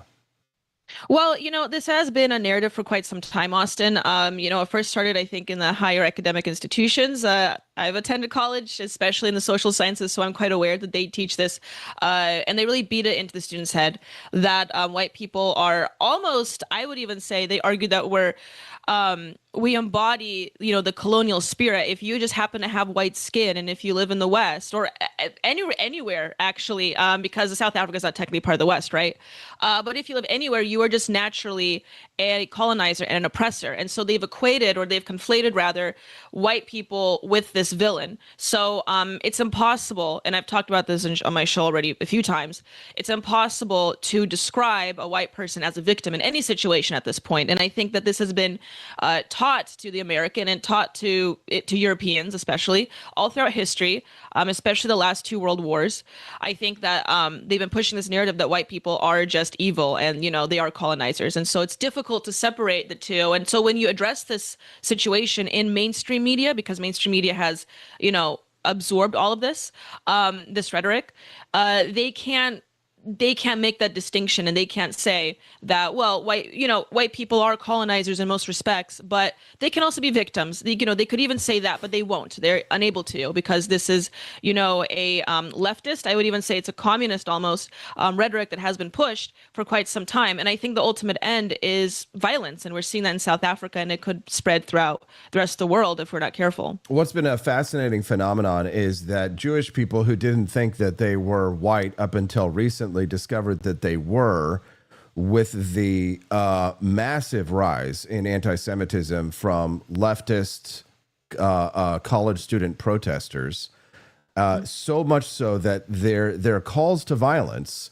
have actually now been followed through on. We're now seeing this morning a story breaking: Israeli embassy staffers Yaron Lashinsky and Sarah Milgram They were ID'd this morning as a couple who were fatally shot by a terrorist who yelled, "Free, free Palestine," near D.C.'s Capitol Jewish Museum. Is it reasonable to believe that the rhetoric that the South African Julius Malema uses against Boers, if it's reasonable to assume that that rhetoric, "kill the Boers," have led to the murder of white South Africans, it's probably reasonable to accept that the kind of rhetoric we've been hearing on college campuses from leftist, militant Palestinian activists has potentially led to the murder of 2 Jewish students in the streets of D.C. Is that a reasonable, logical following a line of thought, would you say, Daniela?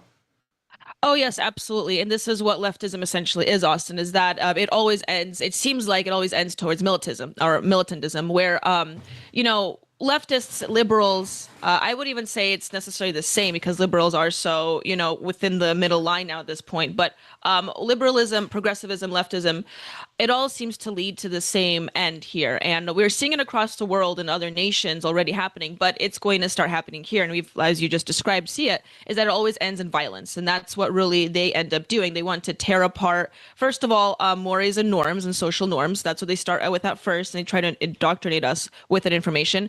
And then once that's broken down, they feel like they can control every aspect of society. But if that doesn't work with some people, and if some people are still holding true to certain values or identities or whatever, these people will resort to violence, and they're just rabid, and that's what it seems to be the case.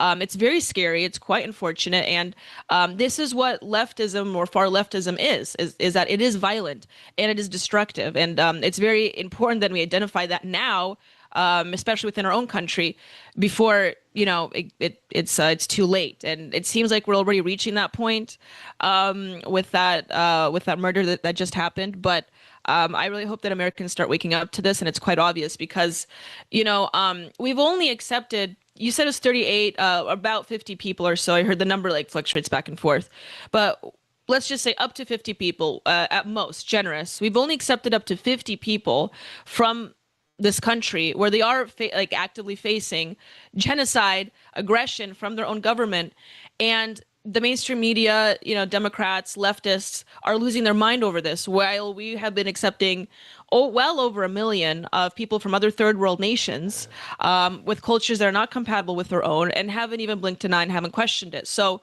what Marco Rubio said the other day was true, is that he really the reason why Democrats are upset about this is simply for the fact that they're white. And it's important that we say that. And the mainstream media has been, making a big deal of Marco saying that, which is just funny to me because it's obvious. And so it's important that we speak to the obvious and say the obvious once again before it is too late. Should we have open borders for white Afrikaners? That's a very good question. I think I don't know the population of white Afrikaners in the country. I think if there is evidence to suggest, which I believe there is, that there is, active violence held against them because they truly are coming here as refugees. I mean, they are facing direct violence and we see that. I don't see why not. Of course, there should be a limited number, I still think. I wouldn't say open borders completely. But why a limited number? If there's a white genocide going on, shouldn't we... Why would we want to have a limited number of people who will contribute positively to the United States? They'll assimilate. They'll instantly adopt our values. I mean, why not just total open borders with that culture? Because at the end of the day, I am a nationalist, and I think that, being an American does matter the most for us, and it should. And so when we ascribe policies and we retain certain policies, or we try to retain the integrity of the job market, for instance, or the housing market, it's still important that we put Americans first in those policies and what facilitates that. And so I think that accepting, I don't know the amount of Boers that are in South Africa. I greatly assume that it's far less than Mexicans, for instance, that we've been accepting.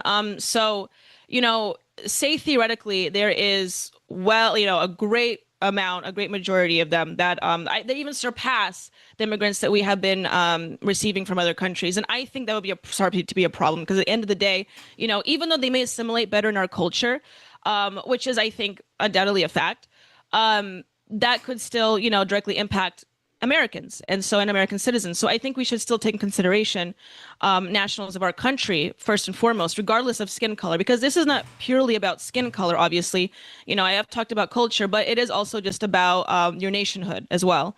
So that's what I would say to that. Once again, I don't know we've only accepted 50 people. And people are making a big issue about this. That's what I want to direct my attention towards. And what I have directed my attention towards is the fact that why are they making such a big deal about this when it's only 50 people? If there was like hundreds of thousands of these people, all of a sudden, maybe, we can have that discussion. But it's only been 50 and we're making a big problem about it. Why? When we have been accepting people from other countries for years, that has directly impacted the housing market and the job market, and it's obvious. My buddy Wilfred Riley on X, he's a college professor and a former corporate executive. Really great follow. He goes by the name Wildebeest630 over there on X. Great follow. He posted this yesterday. He's kind of responding to the rise of the anti-Semitic right. Those who advocate for National Socialism in the United States, and I'm using the technical definition of the word, not like the way that the left uses fascism. I'm literally describing those who believe in National Socialism or fascism. And Wilfred Riley says, we don't need a fascist revolution. He says, we literally just need a one-page civil rights law that effectively bars discrimination versus Asians and whites too. How do you feel about that? I tend to agree. What about you? Yeah, no, that's quite interesting. I'm willing to. I don't know if I want to say I want to agree with that one, but I can see where he's coming from on that. I think that look, there is like a conversation to be had about, once again, I think it's primarily a cultural issue, but what cultures do positively contribute to our economy and our country? It's not just economy; it's also within our own, our own culture here in America. But our culture and our economy, which translates to that, and our morale as a nation. And it seems like there are certain populations of people that more easily assimilate or retain that culture more than others. And I don't think it's wrong to recognize that, especially when it's quite obvious.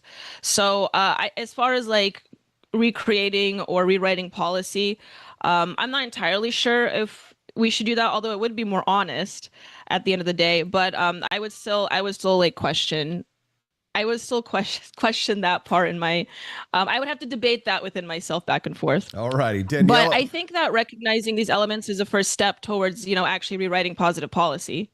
Absolutely. Daniela, you've got your own show. It's Culturama, where people can get these takes and more. It's Tuesdays and Thursdays at 7 p.m. Central. What have you got for our audience tonight?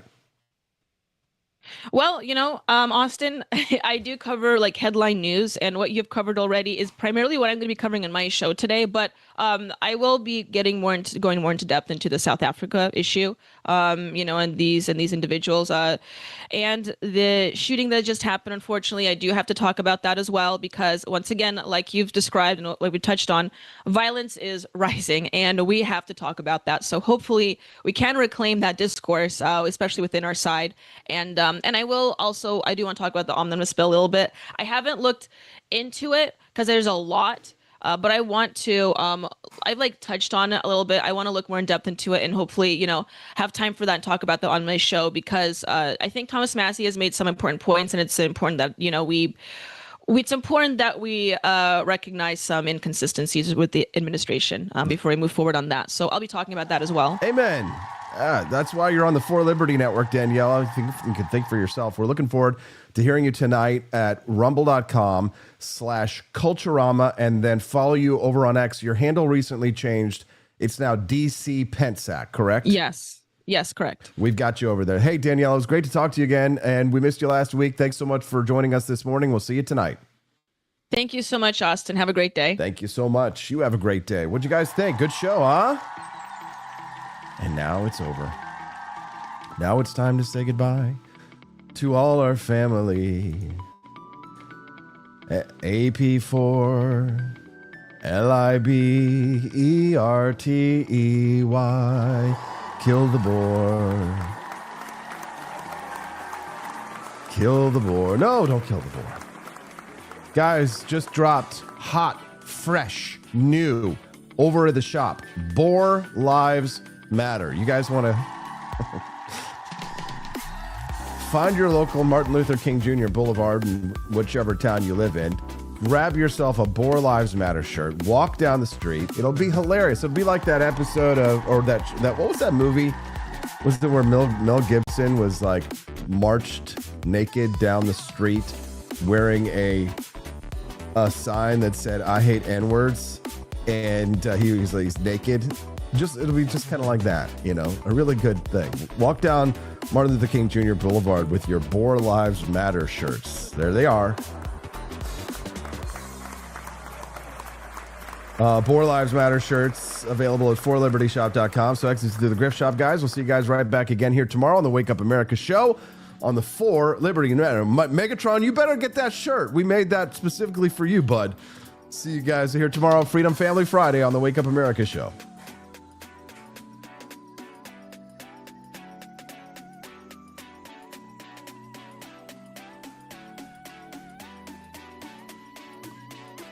Imagine working a 10-hour shift on your feet, juggling orders, dodging angry customers, trying not to drop a tray of drinks, and at the end of the night, after smiling through clenched teeth for every "I'll tip you on the app" promise, you finally pocket some tip money.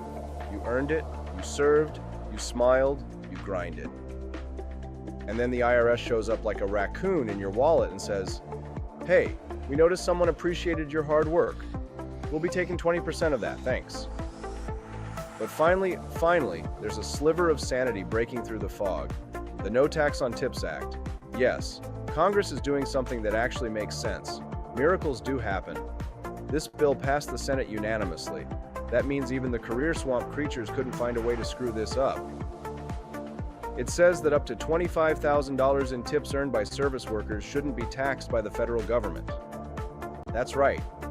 The money you were handed voluntarily by a customer because you did a good job, you might actually get to keep it. Wild concept. Now, I know what you're thinking. Wait, are they really going to let workers keep their own money without skimming off the top? Who got drunk and accidentally voted for freedom? Well, don't get too excited. This is Washington after all, and nothing is ever pure. The bill is wrapped in qualifiers. It only applies to workers in traditionally tipped industries. It only applies to employees, not independent contractors. And it only applies if you're making less than $160,000 a year. Sorry, high-rolling Vegas blackjack dealers, you still get taxed like a criminal. But for your average waitress, barback, hairstylist, or pizza delivery guy scraping together a living $3 tip at a time, this matters. For once, the government is admitting that maybe it doesn't need a cut of your thank you money. Of course, politicians are lining up to take credit. Trump promised it on the campaign trail. Ted Cruz is calling it pro-worker populism. Democrats are smiling for the cameras like they invented gratuity. But let's be clear, this isn't generosity. This is a hostage negotiator returning one of your fingers and expecting applause. And let's not pretend this is about principle. If it were, they'd be asking why we tax any income to begin with. They'd be asking how a government that can't even balance its own budget feels entitled to a slice of yours. They'd be asking why waiters have to report their tips like they're laundering money, while bureaucrats rack up bonuses for failing at their jobs. But no, we're not there yet. This isn't principle. This is politics. It's populism with a calculator. It's a shiny object tossed to workers right before the election so both parties can say, "See, we care." Meanwhile, the IRS is still a digital thug for the administrative state, and Washington still spends like a teenager with a stolen credit card. This tip exemption? It's a teaspoon of liberty in an ocean of theft. And of course, there are people warning about unintended consequences. The same geniuses who thought paying people not to work during COVID wouldn't wreck the labor market are now clutching their pearls over the idea that bartenders might actually get to keep their earnings. The audacity. They say this might cause wage manipulation, that employers will use it to avoid raising base pay, that people will start gaming the system, trying to reclassify wages as tips. Oh no, you mean Americans might try to avoid taxes? Shocking. Next you'll tell me they're trying to avoid gas station sushi. Look, if the IRS didn't treat every dollar like contraband, maybe people wouldn't have to play tax gymnastics to hold on to what they've earned. But in a system built on punishing productivity, people are going to do what they can to survive. And this bill, as flawed and limited as it is, at least acknowledges the fundamental truth we scream from the rooftops. Your labor belongs to you. The government didn't earn your tip. They didn't pour the coffee or haul the luggage. You did. They're lucky you let them have anything at all. So yes, I'm thrilled that service workers might get a break. But don't let the politicians fool you. They didn't suddenly discover fiscal morality. They found a politically safe way to buy a little goodwill without actually cutting spending or fixing the tax code. They're still setting the house on fire. They just let you keep your wallet on the way out. But I'll say this, if Congress is now open to the idea that some income shouldn't be taxed, let's push the conversation forward. How about all tips? How about all income? How about a government that lives within its means instead of strip mining yours? Until then, at least one thing's still safe, the merch at forlibertyshop.com. We can't stop the taxes from going out, but we'll take care of the shipping costs for you. Unapologetic, liberty-minded gear you can wear proudly. And yes, still afford without needing a congressional exemption. See you next time.